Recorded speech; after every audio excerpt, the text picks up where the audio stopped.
Most of us have this idea that intelligence is all about speaking up, right? Being super fast with the perfect answer. But what if the highest form of intelligence is actually invisible? That's what we're digging into today. The psychology of what super smart people choose not to say, and why their silence is actually a strategic tool, not some kind of weakness. It's all about the architecture of restraint. So let me just ask you this straight up. What does intelligence sound like? Really? Is it someone just dominating a debate, using a ton of complex words? Is it the person who always gets the last word in? Well, the answer, it's probably not what you think. Yeah, because for the truly intelligent, it's often the sound of silence. The thing is, psychology shows us that people with exceptionally high IQs have this kind of rare mental filter. They just get that broadcasting every single thought, every connection they make, well, that can push people away instead of bringing them closer. So it's not about what they say. It's all about what they consciously decide to hold back. Okay, so where does this silence even come from? Well, a big part of it starts with this incredible ability to see the whole board, the bigger picture. It's a trait called advanced pattern recognition. And what that really means is within just a few seconds of a conversation starting, they can often see exactly where it's all headed. Think about it like this. In a work meeting, they're not just hearing the agenda. No, they're seeing the hidden motives, the office politics, the whole shebang. And they can see the most likely and often kind of flawed conclusion. It's like they're playing chess while everyone else is playing checkers. And this really gets at the core difference in focus, right? While most people are just thinking about the very next sentence, the highly intelligent person is mapping out the entire conversation. They're not stuck on the immediate point, they're already simulating the long-term fallout of the decision. But, and this is key, they almost never say it out loud. Why not? Well, because saying, hey guys, I know exactly how this is going to end, is pretty much the fastest way to get everyone to tune you out. And this taps into a really tough psychological truth. People hate being shown their future mistakes. They just deeply resist it, even if you're 100% right.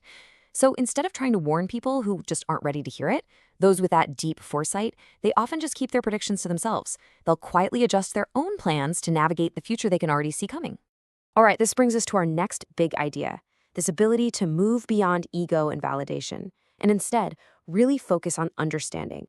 You see, they're really good at spotting the exact moment an argument stops being about logic and starts being all about defending someone's ego. I mean, think about a heated family argument, right? It's not really about the topic anymore. It's about who's right. They see that, and they know that winning a debate like that almost never changes someone's mind. So instead of getting dragged into a pointless fight, they just disengage. Their goal is actual understanding, and if that's not on the table, silence is the smartest play. And really, this all boils down to something simple but so powerful. They just don't need everyone to agree with them. In psychology, there's a term for this: low validation dependency. Basically, their confidence isn't running on fumes from other people's approval. And that's what frees them up to be totally okay with being misunderstood. They stop over-explaining themselves because they realize, you know what, it's just a waste of mental energy. But, thinking this way, it's not all sunshine and roses. This kind of intellectual speed and depth can create some very real social and emotional hurdles, which is what we're going to get into right now.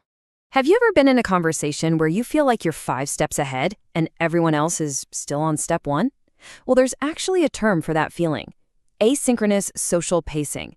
It just means their mind is operating on a totally different rhythm than the group, but you'll never hear them say they feel out of sync. Because, let's be honest, it would sound incredibly arrogant. So they're left with 2 choices: either slow way down to match the group's pace, or just quietly withdraw. And this visual really shows that disconnect perfectly. You can just see the gap, can't you? Between the pace of the crowd and the internal processing speed of that one individual. Trying to bridge that difference is this constant, invisible effort they're always making.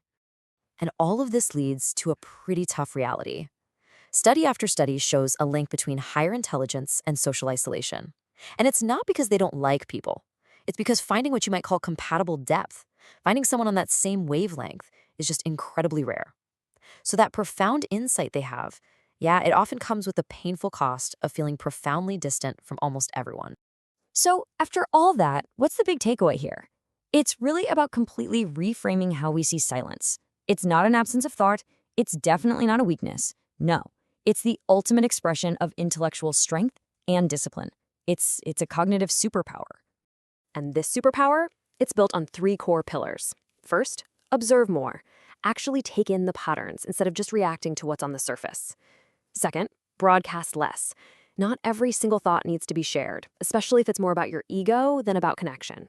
And finally, number 3, always prioritize real understanding over just getting that temporary win in an argument. Look, the smartest person in the room is not always the loudest. In fact, a lot of the time, they're the one who's quietly thinking 5 steps ahead, recognizing that their most powerful insights are sometimes best kept to themselves. Their silence isn't shyness. It's not a lack of confidence. It is supreme cognitive control, a deliberate choice to manage their energy, to protect relationships, and to navigate a world that's just moving at a completely different speed.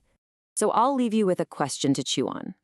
Thinking about everything we've talked about, predicting where a conversation is going, seeing the long-term consequences, or just that feeling of being out of sync, which of these unspoken thoughts do you find yourself keeping quiet about the most? It's a pretty powerful thing to think about.